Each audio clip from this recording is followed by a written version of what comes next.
Aries rising. How you doing, Aries? This is your reading for the Gemini full moon that happened on the 15th of December 2024. Don't worry, I know it's after the event, but I work with 6-month cycles, so what comes through in these readings are going to serve you up to the Gemini new moon. But I do apologize for the delay in getting this transit series out. The Mars retrograde transit just took up a little more time, and obviously that's very important to you, Aries, because you're ruled by Mars. And there's 50% off all Mars retrograde personal readings. Contact me by email if you want to take up on that offer.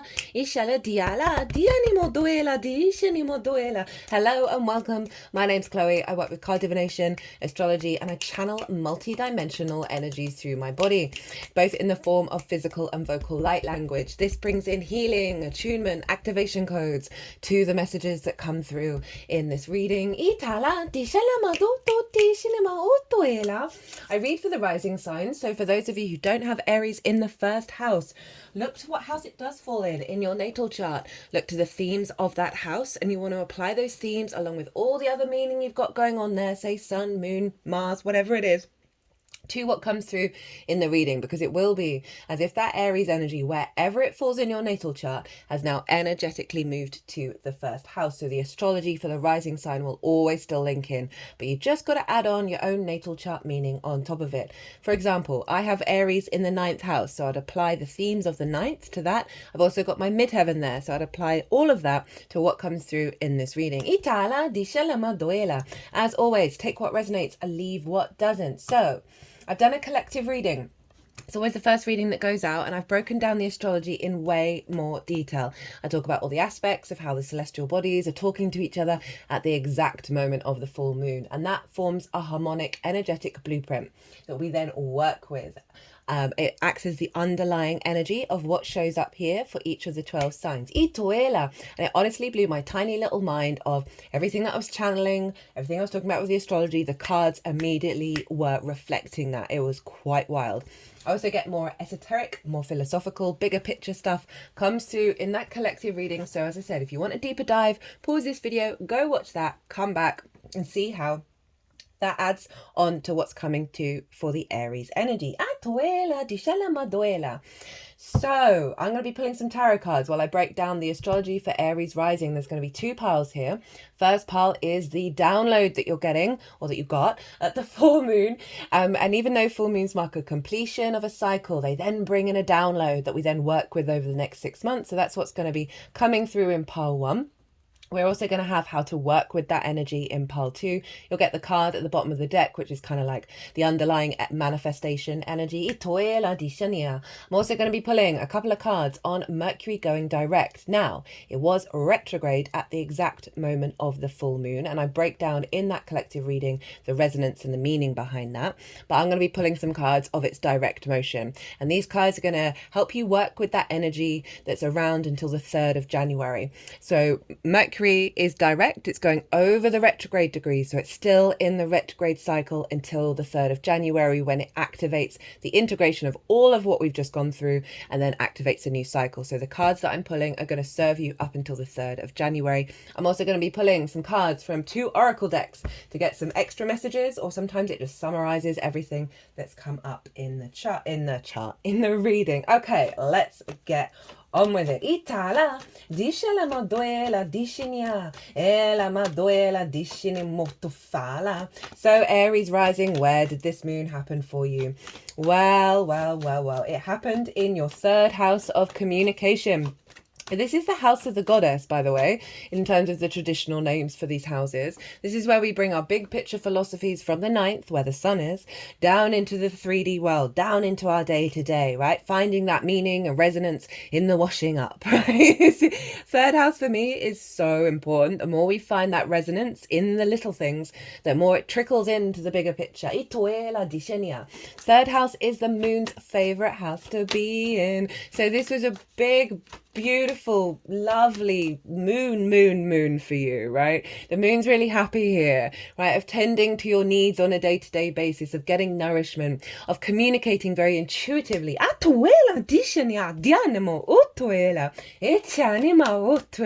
The energy I'm feeling already is very vibrant, Aries. So, a moon in your third house. Now, this is going to be activating a heightened level of intuition around how you communicate, right? Your intuitive body, you know, your spidey sense, your gut instinct is going to be very in alignment with the way that you express yourself, right? And that's not just talking, it's in many different forms. You're going to get very clear downloads that are very intuitively led to you following, I hope you didn't see that, following your... you're going to be very guided to nourish yourself, right? And to fulfill your needs. Your intuition is going to be very heightened around that. You're going to be able to perceive the information in your day-to-day that's going to help align you to those things, right? And really sort of amplify your capacity to take care of yourself on a day-to-day basis, to find that meaning, find that resonance, and get the downloads in order to align the deeper meaning in your life. And again, as I said, I think the third house is in very, very important. It's also linked into schools and therefore learning things for the first time, siblings, and short distance trips. Now, one side of the moon, what we often get is a closing out of old trauma patterns that are in our emotional body. And this can be wounds around things that have happened to you at school in your early years, where someone said, hey, you talk funny, and then you just started speaking differently and it wasn't authentic. That's just a big extreme example.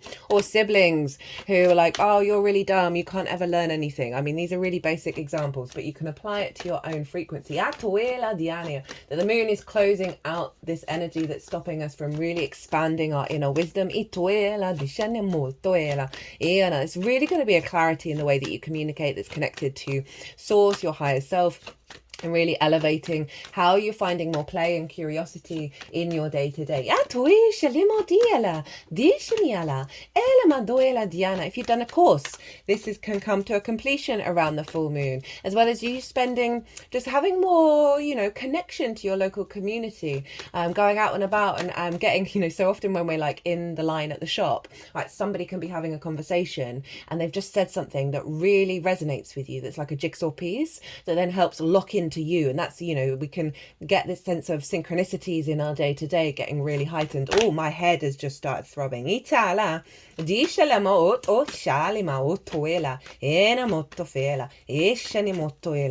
definitely a lot of signs and clues and synchronicities from source on your day-to-day to let you know. So you're walking your talk, right? And that's the aim of the game with the third house, is bringing those bigger picture philosophies into the day-to-day. Now, that's where the sun is, over in Sagittarius. For the ninth house, as I said, perspectives, your morals, your ethics, your philosophies, your connection to book, religion, source, nature, science, those bigger matrices that you know you're a part of and you're figuring out, and what's your perception of it? How do you perceive reality, right? What's important to you? It's about mastering of something, right?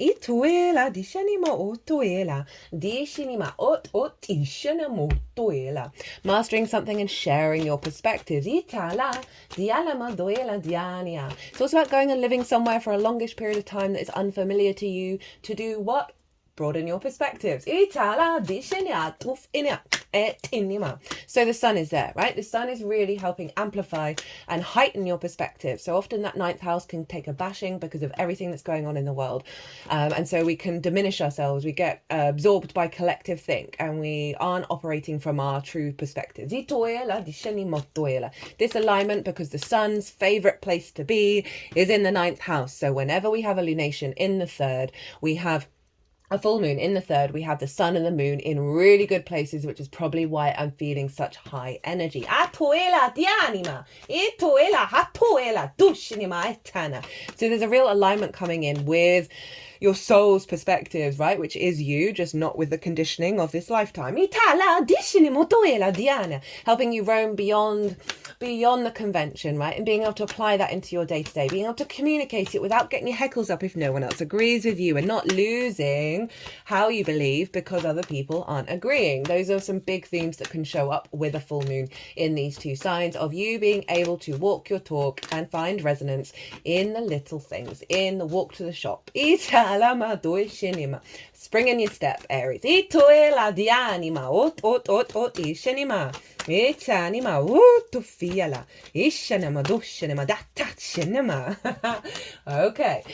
So that's some bigger resonance here, some big illumination. As I said, you're getting a download that's helping you walk your talk in your own independent way. Put it all into practice. Find that meaning, find that resonance where you may have felt blocks and restrictions in the past, especially around the throat chakra, itoela diana, or the belief, the belief in your higher perspectives, right? Sometimes, it's just making me think of how, with the journey that I've been on over the last however many years, the one thing it's really helped for me is realize how much I was gaslit as a child by the world, by the frequency that I downloaded into.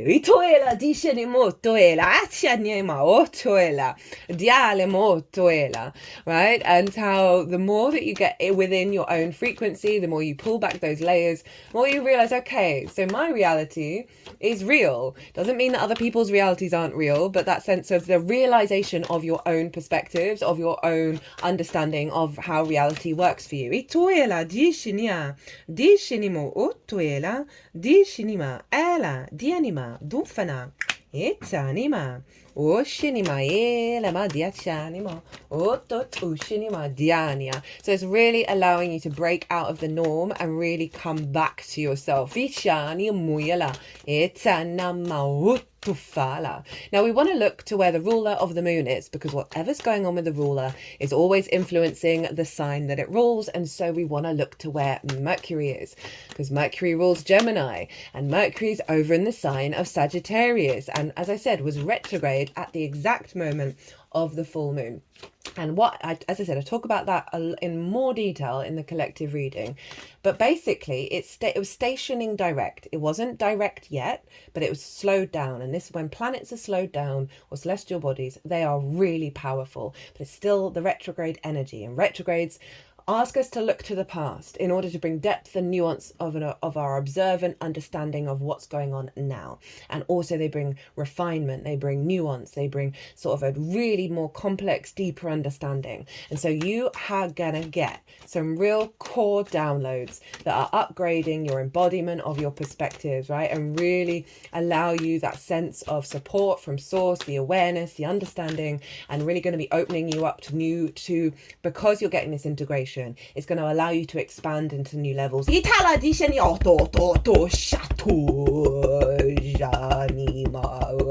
over the heart chakra, and now the throat.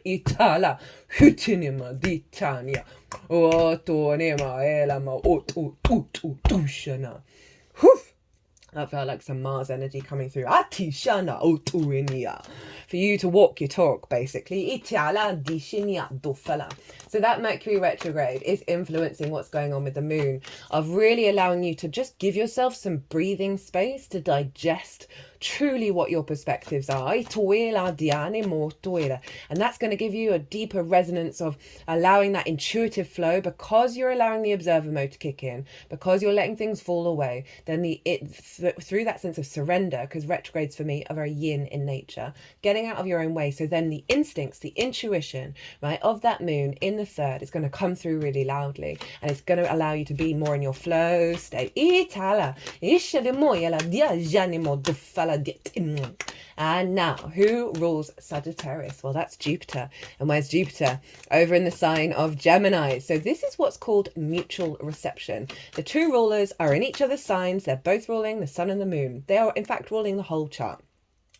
So we're getting a doubling down on these two houses and the themes of Jupiter and Mercury. Now, Jupiter is also retrograde, and Jupiter is about the bigger picture, the philosophies, the faith, the trust, the knowing, and with that comes confidence. That's too many cards. That's too many. Yep. No, let's have them. I was like, I'm trying to keep these short, but I'm nearly at the end. And nearly at the end, I've got Taurus left to read for, so you're going to get a bit more of an extended Aries. Italia. Oh, that reminds me, at the time of recording, starting this recording, the ascendant is in Aries. That happened with Aquarius and Capricorn. Ito today. Ishali diala mo otofiela achinima otoela. And that's kind of representation. That's a representation of your flow state being in alignment. Ila diana ma otofala.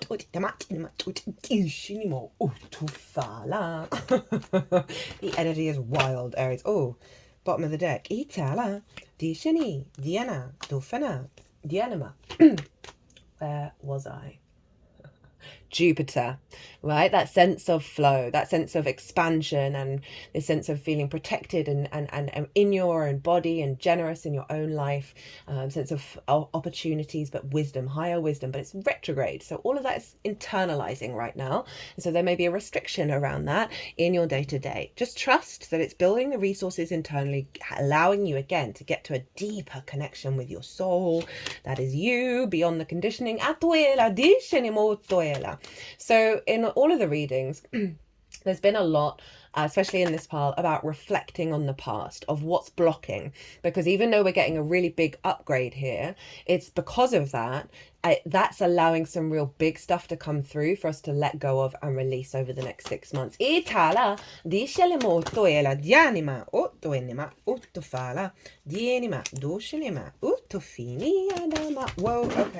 okay.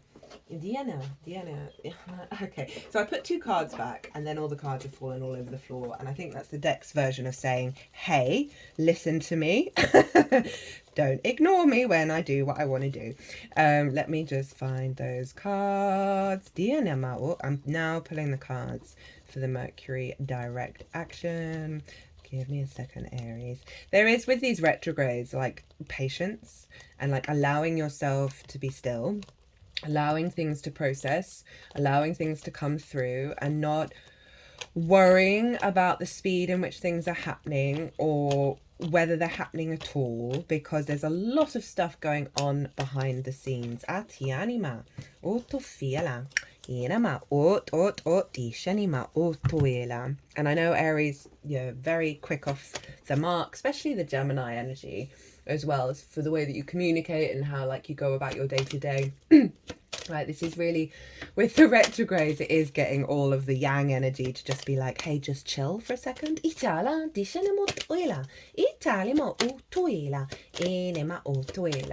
So both retrogrades. So this is our higher perspective and how we perceive and collect information and communicate that, right? Mercury and Jupiter.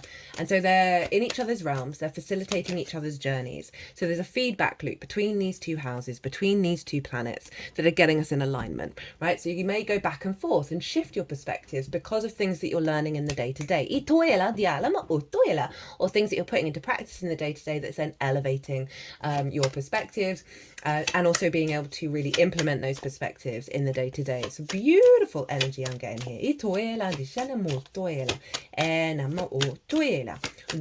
So that's what's going on with the sun and the moon. I'm going to tell you some aspects. I'm not going to go into any detail with any of them except for one. Now, I have gone into detail in the collective reading, so go watch that if you want to, but I'm going to just let you know what they are so you can look at your chart and then figure out the deeper layers that are going on with this moon. So Mercury, what's happening to Mercury is going to influence this moon, and Mercury is trine Mars, and Mars is also retrograde, and obviously that is a huge deal for you, Aries. And that's in your 5th house of your creation energy, your joy, your pleasure, your amusement, your games, children, both literal children and figurative children, such as your inner child, love, romance, dating. And they are both trine the North Node in Aries. In your sign, in your embodiment of self. Now, we had this with the new moon in Sagittarius, which rather than Mercury, it was the sun and the moon at 9 degrees making this trine, this grand fire trine, activating upgrading our instincts, which is fire. And obviously Mars is in the sign of Leo, which is ruled by the sun, and will be in the sign of Cancer, ruled by the moon. So the lunations for ages are going to be upgrading and giving downloads to what's going on with Mars. So all of these transits, the Mars retrograde, the Sagittarius new moon, and this full moon are very locked in with each other. Ishana, Jupiter is trine Venus over in Aquarius. Dialama Doer, which is your hopes and dreams, friends, groups and alliances, and reaping the benefits from your 10th house. Itala Dishanemo Doela.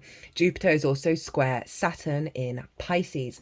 Now this square is going to be exact on the 24th of December, which is jokes. I am going to talk about this in the winter solstice transit that I'm going to do. The winter solstice for me is the new year, right? It's the new year for the sun, for the earth, for the cycles of earth. It's when the days start getting longer rather than the calendar. I will bring in the calendar new year as well, but I'm going to talk about, like, it's a great time to set new intentions. And I'm going to talk about that square with that. And obviously Pisces is in your 12th house, your hidden house, your house of mysteries. It's a very personal house that can feel very unintegrated with the rest of the chart, and also kind of out of reach because it's going on behind the scenes, right? It's the unconscious realms. It's often linked into the occult because it is the unseen, right? And in those unconscious realms, we can have trauma responses, limiting beliefs, distorted love languages that then govern us as we rock around the world, right?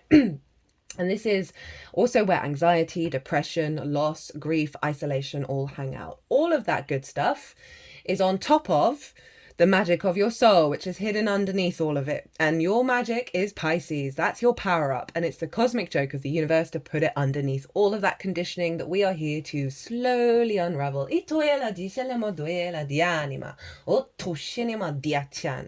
Now, the one aspect I'm going to talk about is that the sun and the moon are square Neptune in Pisces. This is powerful. This is a very, like, the energy from this is just like, it's subtle but powerful. And Neptune, I don't often always use this word, and I know it's a very common one when describing Neptune, but it's like the first energy when I'm tapping into this is more mysticism, more resonance, a deeper openness and meaning that's purveying through everything, right? Pure source energy, the knowing not knowing energy, the magical reality, the non-rational, right? Very empathetic, very compassionate, unconditional love, basically. And Neptune is there, and this is really, really a powerhouse here from the magic of your soul, right, that is feeding into your perspectives. Now it's forming a T-square with the opposition between the sun and the moon. They are both squaring Neptune. The release point with the T-square is the bottom of the T, which is where Neptune is. So this moon is calling us to funnel into Neptune. And strangely enough, for most of the readings, and I don't know what all your cards are, I didn't see all of them, most of the readings have quite a lot of cups in them, which is just highlighting the power of that Neptune energy. And I love this for you. It's really like doubling down on your capacity to bring your magic of your soul into your perspectives and into the way that you communicate and find meaning. And that, like, I feel like I'm floating. It's like deep trust in what you're doing and where you're going, right? It's also allowing you to make mistakes and learn from them, get rid of pride, and feel being held by the universe as you understand this world, if you understand your place within it and how you find that meaning. Neptune is also going to be doing some great work in dissolving limiting beliefs, right, that have stopped you from, as I say, fully embodying your own frequency. You know, the sort of the difficulties of the 12th house. I'm definitely bringing more different realities into your own existence. So that is the astrology. How are we doing? Okay, right, let's get into the tarot.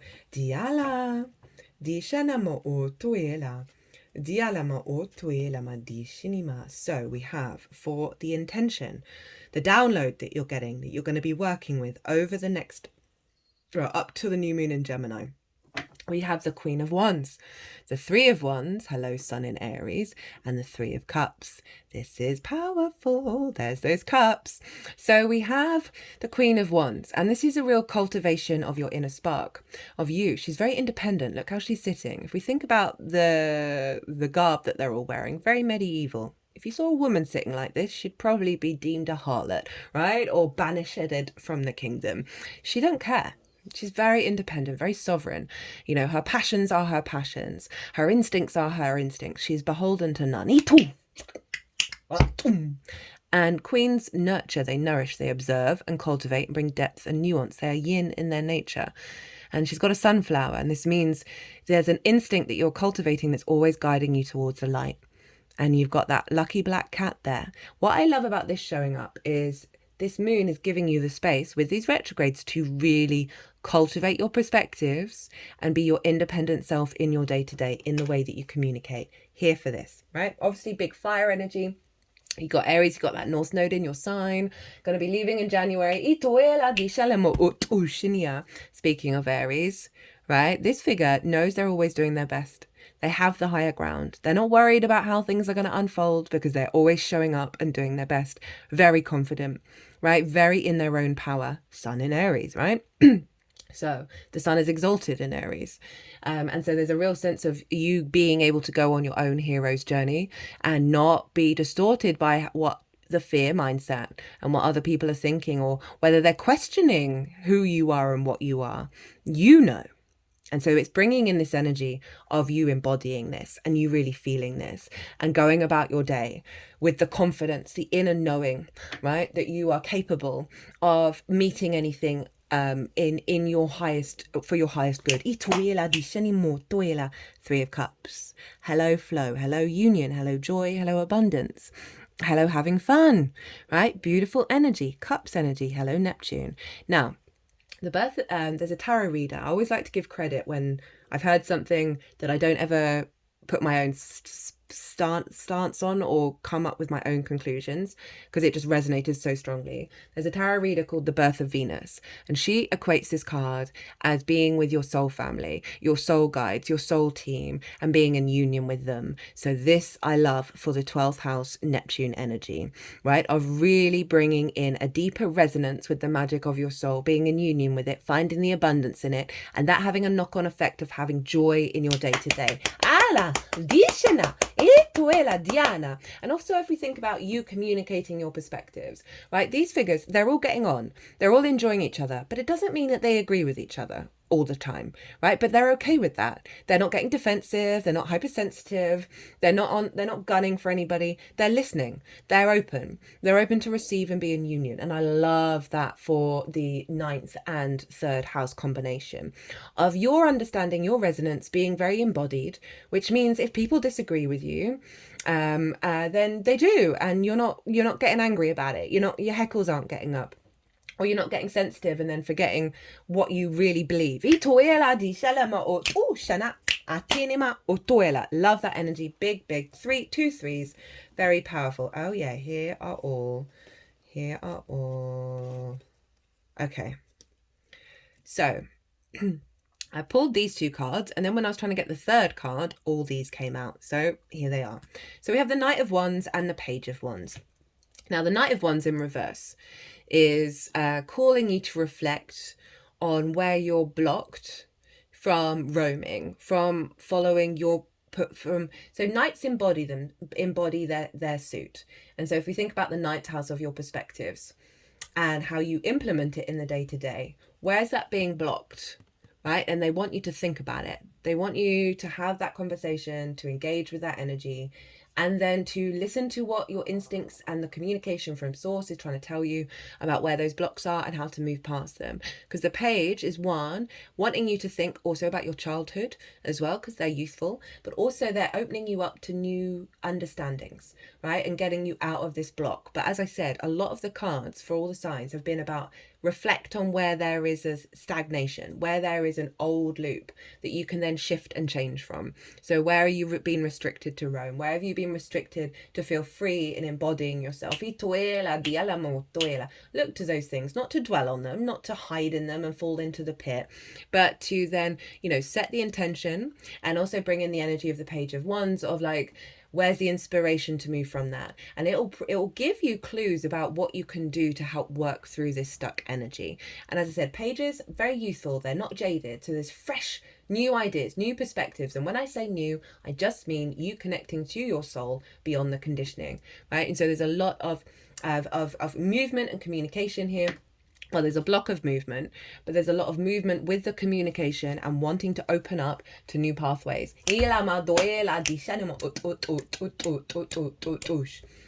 You might want to reflect on why you feel blocked when someone disagrees with you. And this is just one example. This may also be, feeling the heaviness of the outside world, meaning you're not finding your joy in the day-to-day. They really want you to reflect on that and get back to a more youthful, innocent, open truth within yourself. Did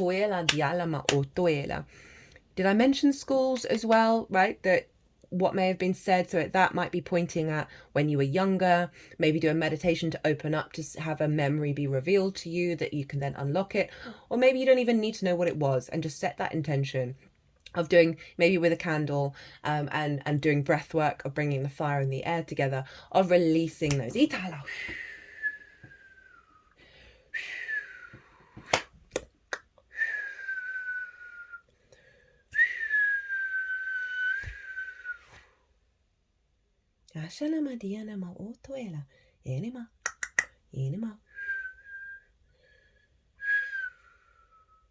So the energies are doing some clearing work already, but I also feel like they're also opening up the portal within you to be able to receive what's being told to you. And then we got the Ten of Swords, the Ace of Wands, and Pluto. Hello, Judgment. So I really like this energy. This feels very liberating around through this process, right? That these swords are going to fall away, these perspectives that have limited you from roaming and being free and getting up and going, that have immobilized you. Very karmic card, the Ten of Swords. They're all along the spine. We hold a lot of karma there, right? And this can be past life energy as well as your own. I mean, it's all the same thing anyway. And this just feels... Visualize those swords falling out. Visualize your spark being reignited. Focus on that. Focus on the two sides of it, of the release and the activation. My third eye's now throbbing. I feel like a lot of the things that you're going to be working through over the next 6 months is going to release some really big energy that's then allowing that spark of spirit to come through, right? Your understanding, your core perspective, that's leading to an ascension process. So I want you to be just aware that this is the energy that you're working with, right? That's amplifying it. And so maybe be in a state of observation of when you feel like this is happening, and then channel that Ace of Wands. This is about the dead, old versions of self, ancestors, past life energy, where they've had a grievance, right? Or the wound, and that energy is entangled. They haven't let it go, but it's still hanging around in your energy field, in your timeline threads. It just shook the back of my body. That's always about the past. That this frequency is coming through to raise this up, to untangle that energy, right? It's an ascension process. So that is super, super, super, super, super, super powerful. So be in awareness of this is what's going on. And so you can focus on that. You can go, okay, well, this is the energy that I'm working with. I really want to then step up to that. Cut the deck and got the Eight of Wands and also the Nine of Swords. So you might, when you're feeling this, right, when you're blocked in this is going to give you clues about what's an illusion, right? What's getting you out of your body, out of your frequency, out of your instincts. And that's going to be helpful to know of like what's being released, and then you can do some work around it, perhaps with the Eight of Wands. So the Eight of Wands for me, so full moons can set off triggers. They can bring up situations that would have previously knocked you sideways. And you can go into those situations and you're like, oh, this isn't bothering me anymore. And then I find activating the Eight of Wands when you feel like that, like when your body's fine, but you understand the trauma response or the trigger that's happened, you can link it back to all the past experiences and then call on that Eight of Wands while you're sitting in a state of rest to pull out all the things you are not conscious of, right? Or that you are conscious of, all the past life stuff, and have that all fly out with the Eight of Wands because you're at ease and you're at peace. So if there's a certain situation that comes up, where you're like, okay, I can use that Eight of Wands to pull that energy out of me. Cut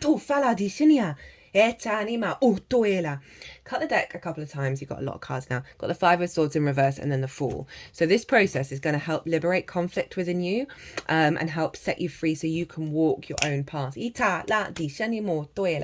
What's at the bottom of the deck? We got the Six of Swords, and then the Four of Pentacles was underneath, and it was winking at me.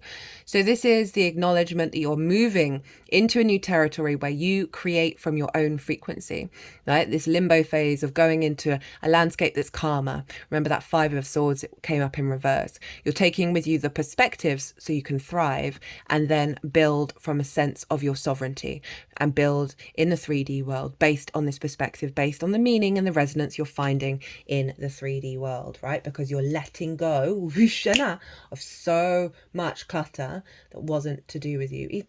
Oh, interesting. Got some other cards here that were flipped. Can't remember when. Let's do them. Three of Swords in reverse. Eight of Pentacles. Three of Swords. This is about perspectives, ideas that have blocked your heart. Remember, Leo rules the heart. That's where Mars is right now, retrograde, that are falling away with this transit, with this process. And be really open to the changes, right? And not hold on to those old grievances. And then you got the Eight of Pentacles. I like this one. This is about stepping up to your own incarnation, pulling up your socks and doing the work, enjoying it, whistling while you work, and the refinement process. So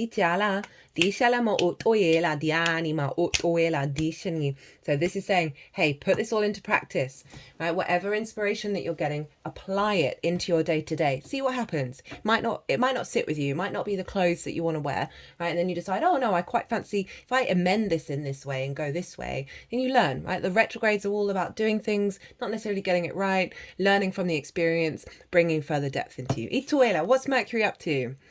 Ace of Pentacles. Love this. This is you manifesting, creating fresh new energy in the 3D realm to bring heaven onto earth, new earth energy, right? We've got the flowers of the magician. We've got the portal with the mountain representing a higher perspective. So this is your power to create from a higher perspective in the 3D world based on your perspectives and your resonance of how you find meaning and communicate in your day-to-day, right? Beautiful energy that Mercury's doing. With the focus on the perspectives, right? Rather than the Nine of Swords, the worry, the Ten of Swords in the upright being limited. This is a fresh new energy of building from those perspectives. How to work with this energy. Remember, this is up to the 3rd of January. Now, the Knight of Swords has the same clouds of the Five of Swords. And remember, we got the Five of Swords in reverse. And the Five of Swords is about domination, subjugation, bully, victim cycle, right? For me, it's the most difficult card in tarot. And it's got really jagged clouds. And this Knight of Swords is rushing past. It's like, get out of the way of the drama. Get out of the way of the drama. Keep following your truth, and don't let yourself get enmeshed in it. Right? It's follow your own way, and leave the drama behind. Leave that sense of needing to be right or feeling, vindicated or self-righteous if you're feeling in the victim mode. It's about getting out of that framework. At the bottom of the deck, which is how it's manifesting, this Mercury retrograde is the Six of Wands. And this is all about you going out and walking, and this figure, fire is instinct. This figure instinctively knew it had to go and do something, and it went and did it. It was difficult. There were challenges. And now they've did the damn thing, and they're feeling really good about themselves. You see that victory wreath? It represents a sense of celebration and victory. And on a personal level, this is you walking your path, even though it may have its own troubles and trials and tribulations, but genuinely feeling so empowered and so confident within yourself and victorious in the way that you've moved. It's also about outside recognition as well. I don't always like to focus on that, but there is something around, they're just about to go and have a banquet, right? Everyone's really happy they did the thing that they did. So there's something around, because your resonance is getting out of conflict and more into sort of flow state, and confidence within yourself, so you're not needing to externalize and dominate that confidence on other people. That it's genuinely like opening up space for, you know, people to be in resonance and see you walking your talk and it having an impact. Right, let's do these oracle cards. So first up is from the Four Agreements Oracle. This is a very mercurial deck. It was written by a Virgo sun, the book that the oracle is based on. Can't recommend it enough. You follow these 4 agreements. It's very short. I think they're quite cheap. You can get a lot of them secondhand. Your life will change. Like basically from like getting integral with yourself. And it was given to me by a Gemini rising, and I always get this deck out whenever Mercury is being a boss, and so obviously with the retrograde, here it is. Be impeccable with your word, manifest your true intentions. Yeah, so that's already doubling down on what do you want? How do you perceive things, not what the outside world thinks. Regardless of what language you speak, your intent will manifest through the word. What you dream, what you feel, and what you really are will all be manifest through the word. So yeah, it's a clarity of your own brain and your own perspective and your own understanding. And it's going to take a while probably to get to the truth of that truly, madly, deeply. But you're going to get a real resonance when you allow the processing to happen, when you're not like trying to force it, and when it's coming from a very instinctive place. And so you may have twisted how you really feel and how you really perceive. Maybe you've taken what somebody else has said and believed it without questioning it, right? It is calling you to go to a deeper level of questioning with those 2 retrogrades, and then operating from that perspective where it will then manifest in you, because that's the deeper intention that you have just in general of how you walk your talk. And then you're going to see your own frequency and therefore your reality around you show up in that way when you're really honest with yourself and you're really true with yourself. And that means looking at the sort of the difficult parts of who we are and how we communicate and how we perceive the world, right? You may have some, I don't know, I can't really think of an example, so I'm not going to push it. But I think you probably understand what I'm talking about. Okay, final oracle card. Never had this card before, so this is from Rainbow Brainskull. It was an early Christmas present that came just in time for the Scorpio moon. Very appropriate. Did I say birthday or Christmas present? Early Christmas present. Forever and wherever you will go, the choice is always yours to vibrate high or vibrate low. Now that has just summed up everything. Oh my goodness. Diala, the outside world can be unpredictable, but how you react to the situation is always your choice. This is what true freedom is.